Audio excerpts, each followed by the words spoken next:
प्रामुख्याने या अतिवृष्टीचं एक वाईट भाग असा की पिकं तर गेली, तर पिकं गेली तर त्याची नुकसान भरपाई तुटपुंजी गावांना मिळते, पुन्हा पेरणी करता येते, परंतु शेतं वाहून जाण्याचा प्रकार मराठवाड्यामध्ये अलीकडच्या काळामध्ये बहुधा झालाच नव्हता आणि त्यामुळे माती खरवडून गेल्यामुळे पुन्हा ती शेती तयार करणं, म्हणजे ज्याला आपण शेतीच्या परिभाषेमध्ये म्हणतो त्याप्रमाणे वेगवेगळ्या ठिकाणाहून माती आणून ती माती पुन्हा एकदा त्या शेताला वर्षानुवर्ष पीक देणारा पिकाला पूरक माती आणणं, असा एक फार मोठा उद्योग आगामी काळामध्ये आहे.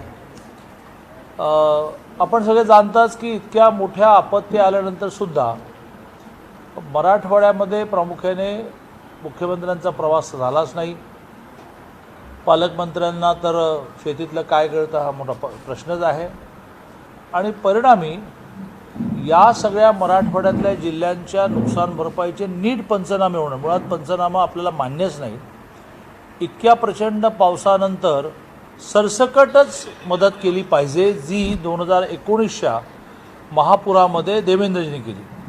देवेंद्रजींनी पंचनामा हा विषयच उडवला आणि ज्याचं जेवढं क्षेत्र त्याला नुकसान भरपाई दिली. आताही प्रामुख्याने 2 वर्षानंतर कोल्हापूर, सांगली आणि चिपळूण भागामध्ये जो पूर आला आणि आता मराठवाड्यात अतिवृष्टी झाली, त्याची स्थिती हीच आहे की पंचनामे कसले करता.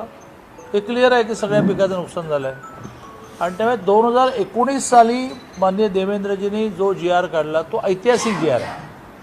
आजपर्यंत ह्या राज्याला अनेक मुख्यमंत्री येऊन गेले, शेतीशी ज्यांची खूप नाळ होती जोडलेली अशानेसुद्धा असा GR कधी काढला नव्हता. तो GR असा आहे की ज्याचं पीक गेलं, इथे तर जमीन गेली, ज्याचं पीक गेलं त्याने जर कर्ज काढलं असेल, त्याचा रेट ठरलेला असतो जिल्हा मध्यवर्ती बँकेचा, त्याच्यापेक्षा थोडासा जास्त नॅशनल बँकेचा असतो. ज्यांनी कर्ज घेतलं त्याची पूर्ण कर्जमाफी, ज्यांनी कर्ज घेतलं नाही स्वतःच्या पैशाने शेती केली त्याला तिप्पट दर.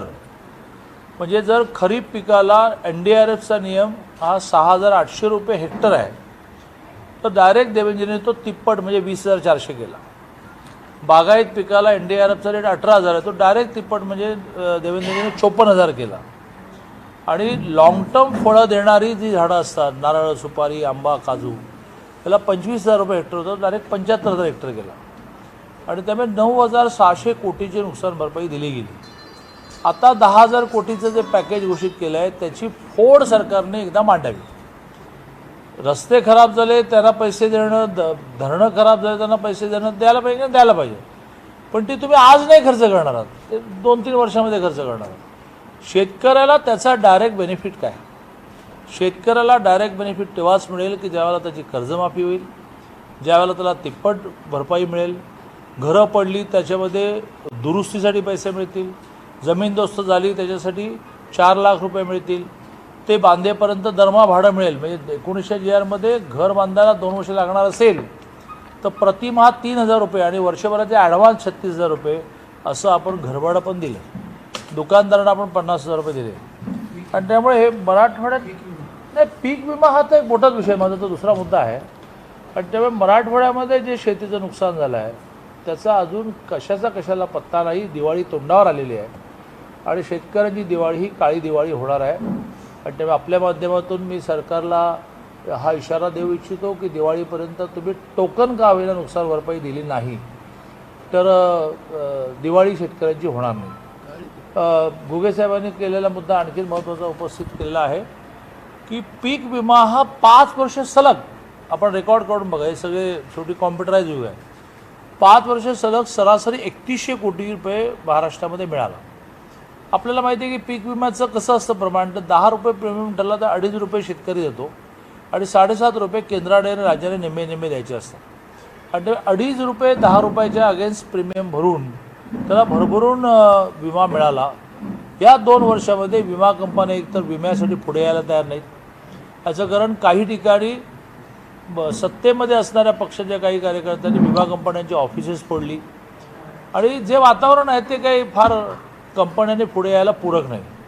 परिणामी एकूण महाराष्ट्रामध्ये जे 6 विभाग आहेत त्यातल्या 4 विभागामध्ये इन्शुरन्स कंपन्या इन्शुरन्स देण्यासाठी पुढे झाले नाहीत. जे आले आहेत त्यांनी त्यांच्या पद्धतीने कारभार चालवलेला आहे.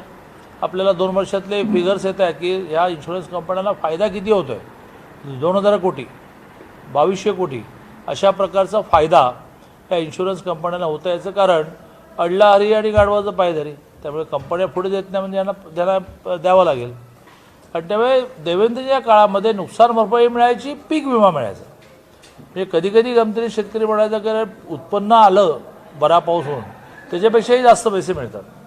आणि त्यामुळे ही एक प्रमुख मागणी आज या ठिकाणी मी करतो आहे.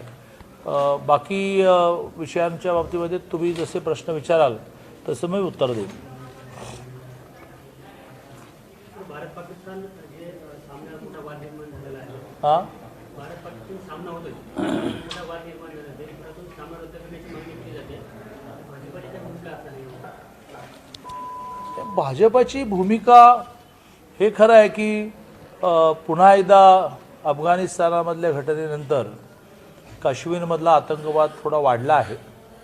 भारत सरकारही अतिशय कडाईने, अतिशय कठोरपणे त्याचा सामना करत आहे. आत्ताच बातमी आली त्याप्रमाणे 6 दहशतवाद्यांना ठार केलं वगैरे अशा बातम्या आहेत. आणि ह्या सगळ्या घटनांना पाकिस्तानची फूस आहे. त्यामुळे देशभरामधल्या लोकांची भावना आहे की बा यांच्याशी व्यापारी संबंध, सांस्कृतिक संबंध, खेळाचे संबंध सगळे तोडले पाहिजे. पण दुसऱ्या बाजूने हेही खरं आहे की बा शेवटी एखाद्या देशामधला जो आतंकवाद आहे तो तिथल्या सर्वसामान्य माणसाला मान्य असतो आणि त्याच्या वतीने केला जातो असं काही नाही. आणि त्यामुळे शेवटी भावना महत्त्वाची असल्यामुळे याच्यामध्ये योग्य निर्णय क्रीडा खात्याने केला पाहिजे. सर, दिवाली तक अगर नहीं मिला मुआवजा तो दिवाली काली हुई किसानों की. भारतीय जनता पार्टी क्या करेगी अगर जब तक दिवाली तक मुआवजा नहीं मिला तो किसानों को? भारतीय जनता पार्टी ने प्रखर आंदोलन शुरू किया है. आपके बाजू के ज़िले में लातूर में 72 आवर्स का अनशन हुआ. हजारों, आखिरी में तो 10-12 हज़ार से भी ज़्यादा किसान अनशन पर बैठे. 18 किसानों को एडमिट करना पड़ा. लेकिन यह सरकार यह पूर्णपणे भावना शून्य है. उन पर उसका कुछ परिणाम नहीं होता. जिला पालक मंत्री भी इतने बड़े अनशन पर वहाँ विजिट देने के लिए भी नहीं गया. कलेक्टर को भी दम दिया गया कि आप वहाँ नहीं जाएंगे. तो अभी उसकी नेक्स्ट स्टेप लातूर वाले तय कर रहे हैं. जगह जगह पर इस प्रकार के मोर्चे निकालना, सरकार को कंपेल करना, ये तो बीजेपी करेगी विरोधी पक्ष के नाते. ये कोई छोटा विषय नहीं है कि जो बीजेपी अपने कार्यकर्ताओं के माध्यम से चंदा इकट्ठा करके करे. ये तो सरकार को ही करना पड़ेगा और सरकार ये निर्णय करे, इसलिए हम भारी आंदोलन करेंगे. सर, तुमची केंद्र सरकार आहे. केंद्र सरकार असल्यामुळे शेतकऱ्याला किती मुआवजा देण्याचा? असं आहे की केंद्रामधून मिळणारी मदत ही नेहमीच तुमच्या मागणीपेक्षा कमी राहणार. कारण संपूर्ण देशभरामध्ये त्यांना एकाच वेळेला अनेक राज्यामध्ये, आता केरळमध्ये पुन्हा पूर आलेला आहे, तिथे उत्तराखंडमध्ये आला आहे. आणि त्यामुळे वर्षानुवर्षाचा नियमच असा आहे की तुम्ही जी मागणी करता त्याच्यामधला NDRF जो हाताशी असतो, काही प्रमाणात NDRF वाढवून त्याच्यातून पैसे दिले जातात. 1900 महापुराला महाराष्ट्रात सरकार होतं. आम्ही जो प्रस्ताव पाठवला तो 10,000 कोटीचा पाठवला. आम्हाला 1800 कोटी मिळाले. बाकीची जबाबदारी त्या राज्याची असते. 1800 कोटी मिळूनसुद्धा आम्ही राज्यामधले पैसे टाकले आणि 9,600 कोटीचं पॅकेज एक रुपया लोकांना दिला. अजित पवार म्हणाले की 35,000 कोटी GSTचे थक बाकी आहेत, ते जर केंद्राने लवकर दिले असतील आणि भाजपच्या नेत्यांनी जर केंद्राकडे मागणी केली असती तर आम्हाला शेतकऱ्यांना जास्त पॅकेज देता आलं असतं. हे नाचता येणं अंगणवाकडे आणि शेतकऱ्यांच्या प्रश्नापासून लक्ष दूर करण्यासाठी रोज ते नवाब अली जसं काही दुसरा काही उद्योगच नाही असं त्या शाहरुख खानच्या मुलाचा विषय घेऊन त्याचा वकील म्हणून भांडतायत. तसंच अजित पवारांचं आहे. आपल्याला नीट समजावून सांगितलं पाहिजे की GSTचा नियम काय आहे. तर GSTचा नियम असा आहे की ज्या दिवशी 1 रुपया कलेक्ट होईल त्याच दिवशी त्याचे 50-50 पैसे 2 भाग होतात. रात्री 12ला सॉफ्टवेअर आपोआप 50-50 करतं. मग हे कुठले पैसे वारंवार मागत बसले आहेत. तर सुरुवातीला GST लोकांनी ॲक्सेप्ट करावा म्हणून केंद्र सरकार असं म्हणालं. जेव्हा कोविड नव्हता केंद्र सरकारने असा प्रस्ताव मांडला की तुम्ही GSTला का घाबरताय. 5 वर्ष तुम्हाला सेल टॅक्सपेक्षा कमी पैसे मिळाले तर केंद्र भरपाई देणार. मुद्दा लक्षात घेऊन द्या. पहिले 2 वर्ष ती केंद्राने भरपाई दिली. कोविडमध्ये हे कलेक्शनच झालं नाही. कारण ती भरपाई कशातून द्यायची असते. तर त्याला GST काउन्सिल म्हणतात. GST काउन्सिलमध्ये काही वस्तू अशा असतात की ज्याचा टॅक्स हा केंद्राला जात नाही, राज्याला जात नाही, GST काउन्सिलला जातो. आणि त्या GST काउन्सिलमध्ये जो पैसा गोळा होतो तो नुकसान भरपाई म्हणून दिला जातो. 2 वर्ष स्मूथ चाललं होतं. 2 वर्षाच्या कोविड पिरियडमध्ये ज्या वस्तूंवर GST काउन्सिलने टॅक्स घ्यायचा आहे आणि नुकसान भरपाई द्यायची आहे त्या GST काउन्सिलकडे पैसेच आले नाहीत. तरीही GST काउन्सिल स्वायत्त असूनही केंद्राने कर्ज दिलं आणि परिणामी खूप पैसे हे देणं सुरू आहे. त्यामुळे राज्याच्या हक्काचं 1 रुपयातला 50 पैसे हा GST 1 रुपये राहतच नाही. सॉफ्टवेअर रात्री 12 वाजता शिफ्ट करतं. हे जे पैसे आहेत ते आणि ते 35,000 कोटी वगैरे असतील असं मला वाटत नाही. कारण काय झालेलं आहे, महाविकास आघाडीचं खोटं बोल रेटून बोल असं झालेलं आहे.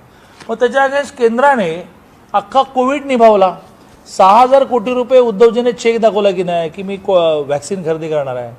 वाचला ना तुमचा, कारण केंद्राने डिक्लेअर केलं की 18 ते 45ला सुद्धा आम्हीच देऊ. मग ते 6,000 कोटी रुपयाचा तुमचा लिहिलेला चेक कुठे गेला? तो शेतकऱ्यांना तुम्ही द्या. सरकारी नोकरांना पगार देऊ नका असं आमचं म्हणणं नाही, परंतु पूर्ण कोविड पिरियडमध्ये आठवड्याला 2 दिवस काम करून तुम्ही सरकारी कर्मचाऱ्यांना पगार देण्यासाठी कर्ज काढलं. शेतकऱ्यांसाठी कर्ज करा. महाराष्ट्रामध्ये आपलं जे सकल उत्पन्न आहे, ग्रॉस इन्कम आहे, त्या इन्कमच्या 25% कर्ज काढायला परवानगी असते. 5 वर्ष देवेंद्रजीने अतिशय व्यवस्थित राज्य चालवल्यामुळे आपलं कर्ज हे 15-15.5%च राहिलं आणि त्यानंतर सरकार गेलं.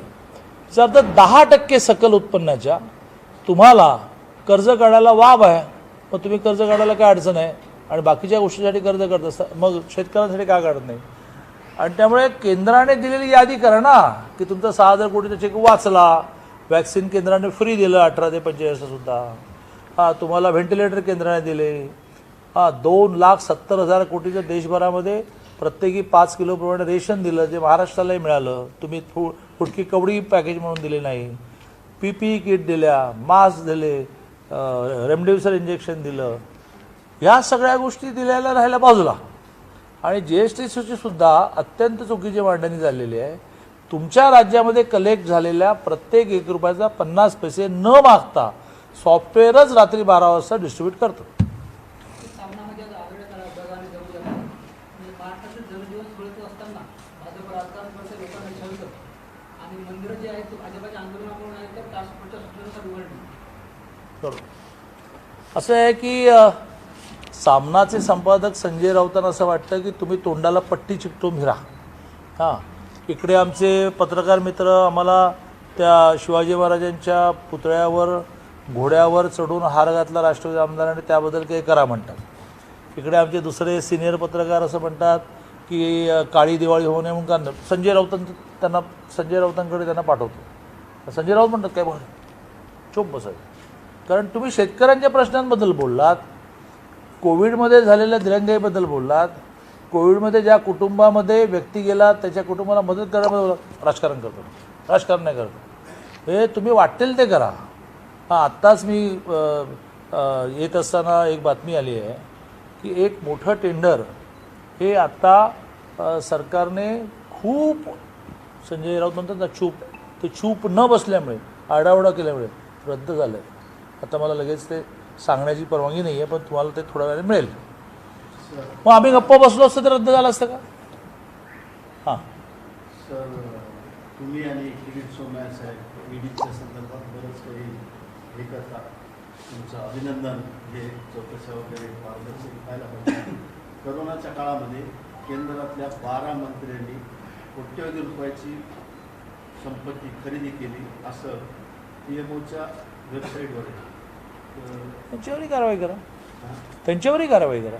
म्हणजे मी तर पहिल्यांदाच ऐकतोय, पण तुम्ही पत्रकार आहात, सिनियर आहात, तुमची माहिती बरोबर असेल.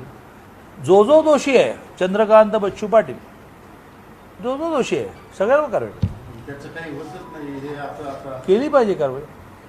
त्यासाठी त्याने आंदोलन करावं ना, करावी त्याने आंदोलन. कोणी अडवलं आंदोलन करायला? दिवसेंदिवस दादा पेट्रोल आणि डिझेलच्या किमती जास्त वाढायला लागल्या आहेत आणि डिझेल तुम्हा पत्रकारांना संशोधन वृत्ती वाढवण्यासाठी रिसोर्सेस तुम्ही मागितले तर मी द्यायला तयार आहे. पण GSTच्या बाबतीत जसं तुमचं अज्ञान आहे जे आता मी क्लिअर केलं, आता मी पेट्रोल डिझेलच्या बाबतीत करतो.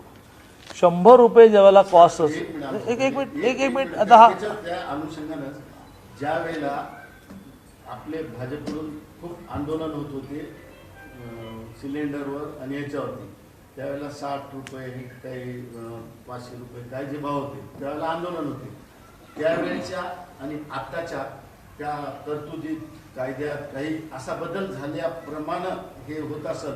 आता महाराष्ट्राने जास्त कर लावला म्हणून ते वाढलं असं नाही, ते फरक काय याच्यातला सांगतो ना, सांगू. 100 रुपये ज्यावेळेला डिझेल पेट्रोलचा दर असतो त्यावेळेला त्यातली 35 रुपये कॉस्ट ही परचेस कॉस्ट असते. त्यात तर तुम्हाला काही सूट देता येत नाही, कारण आपण काही लाख लिटर डिझेल पेट्रोल वापरतो. 50 पैसे जरी सूट दिली तरी केंद्र सरकार विकावं लागेल. मग ते तसंच्या तसं शिफ्ट करावं लागतं. त्यानंतर 65 पैशामध्ये निम्मा केंद्राचा कर असतो, निम्मा राज्याचा असतो. केंद्राच्या करामधून काय काय वजा होतं तर हे क्रूड असतं, कच्चं असतं ऑइल, ते फिनिश करणं, मग देशभरामध्ये ते पोचवणं, देशभराच्या डिस्ट्रीब्युटर आणि डीलरचं कमिशन देणं, हे सगळं केंद्राच्या 35 रुपयात होतं. राज्याच्या 35 रुपयात काहीच येत नाही, काही येत नाही. पंप आहेत गावोगाव, तिथे तुम्ही रांगा लावता, डिझेल पेट्रोल घेता.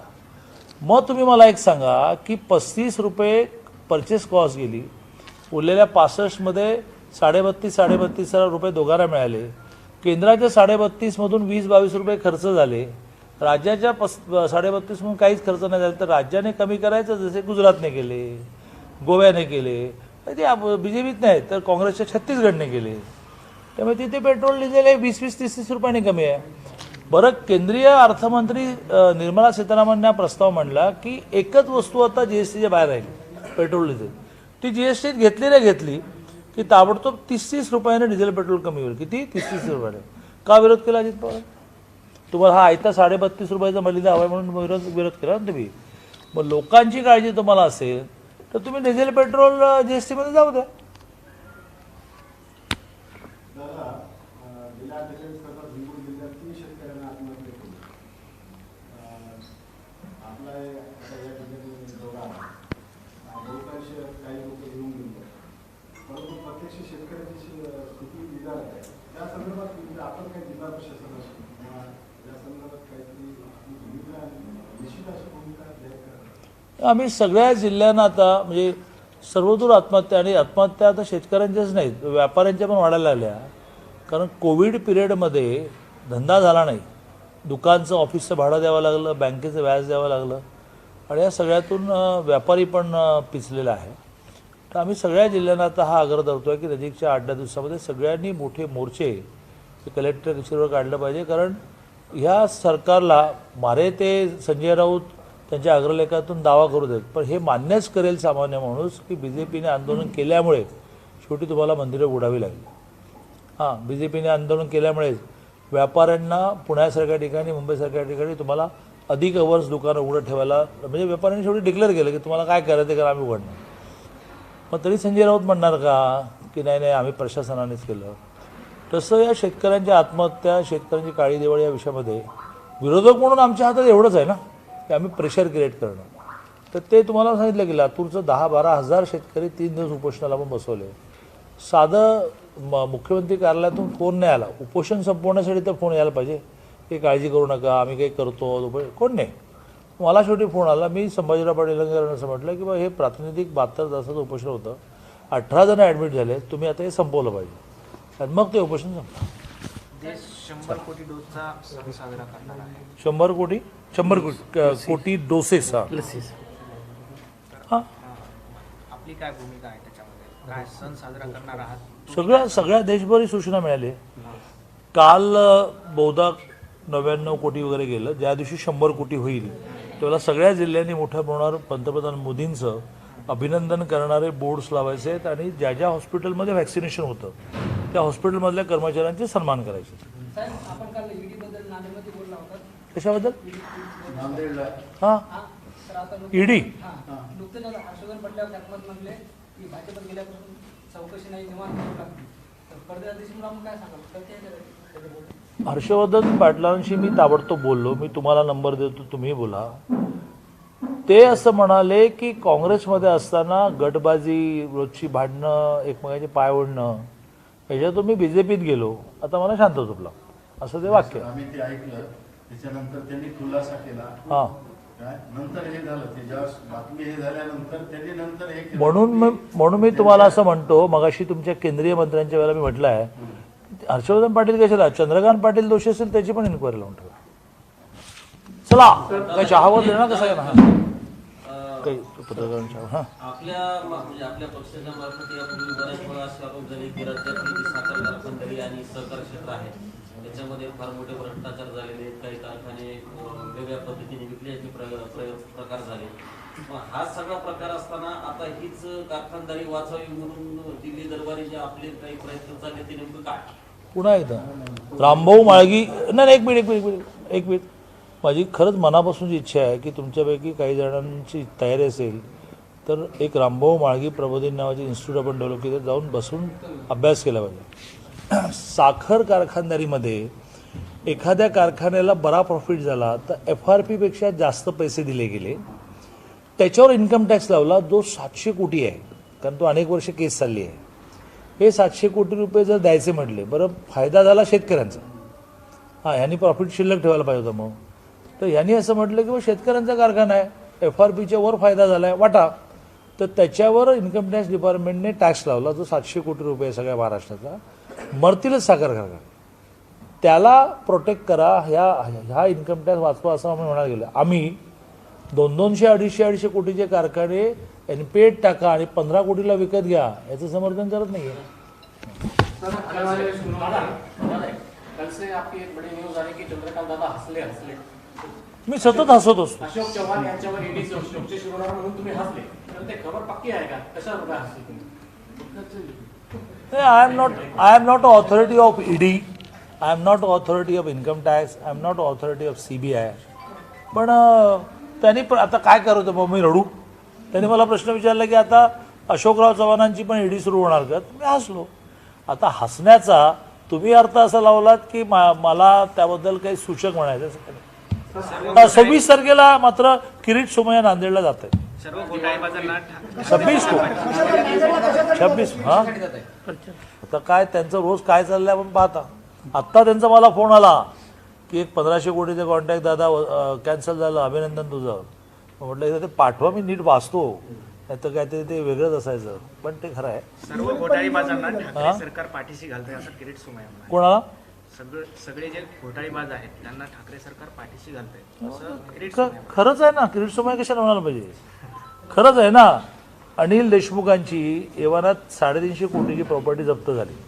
तुमची जप्त होईल काय? म्हणजे काहीतरी त्यांना एकाही कोर्टाने रिलीफ दिलं नाही. मग दोषी आहेत की नाही? त्यांना पाठीशी, अनिल परबांना पाठीशी. आता अनिल परबांचा तो जो बंगला आहे किंवा रिसॉर्ट आहे त्याच्या बाबतीमध्ये किती विषय समोर आले आहेत. आणि त्यामुळे किरीट सोमय्या म्हणण्याची आवश्यकता नाही. महाराष्ट्र शासन या सगळ्या भ्रष्टाचारांना पाठशी घालत आहे. सर, आने वाले चुनाव जो है उसमें पक्ष गठबंधन करने वाला है क्या? किससे? किसी भी पक्ष और मनसे से आपसी बात चल रही तो उसके बारे में क्या कहेंगे? मनसे बरोबर कुठलाही युतीचा प्रस्ताव नहीं. मनसे के साथ युति का कोई प्रस्ताव नहीं. हमारे साथ ऑलरेडी 5 पक्ष है. RPI है, महादेवराव जानकर जी का राष्ट्रीय समाज पक्ष है, विनायकराव मेटे जी का शिव संग्राम है, हमारे सदावो खोत की रैयत है और विनय कुरत जी का जन स्वराज्य है. इन सबको लेकर हम चुनाव लड़ेंगे और हम जीतेंगे भी. हमने ये जिला परिषद के बाई इलेक्शन में भी दिखाया कि हम अकेले लड़कर भी हमारी फिगर सबसे ज़्यादा है. और जिस शिवसेना का मुख्यमंत्री उनकी 12 है, हमारे 23 है. हाँ, तीनों की मिलकर ज़्यादा बनती है, मान्य है, लेकिन तीनों इकट्ठा लड़ नहीं पाए. साहस ही नहीं इकट्ठा लड़ने का. जब इकट्ठा लड़ते हैं तो बगावत जिस प्रकार की होगी उसको वो कंट्रोल नहीं कर पाए. तो हमारे ऑलरेडी 5 पक्ष है, हम साथ में लड़ेंगे. कोई प्रस्ताव ही नहीं. MIM, मनसे, फिर बीच में संभाजी ब्रिगेड का विषय है, ऐसे कोई विषय ही नहीं. ऑलरेडी जितने पक्ष है काफ़ी है.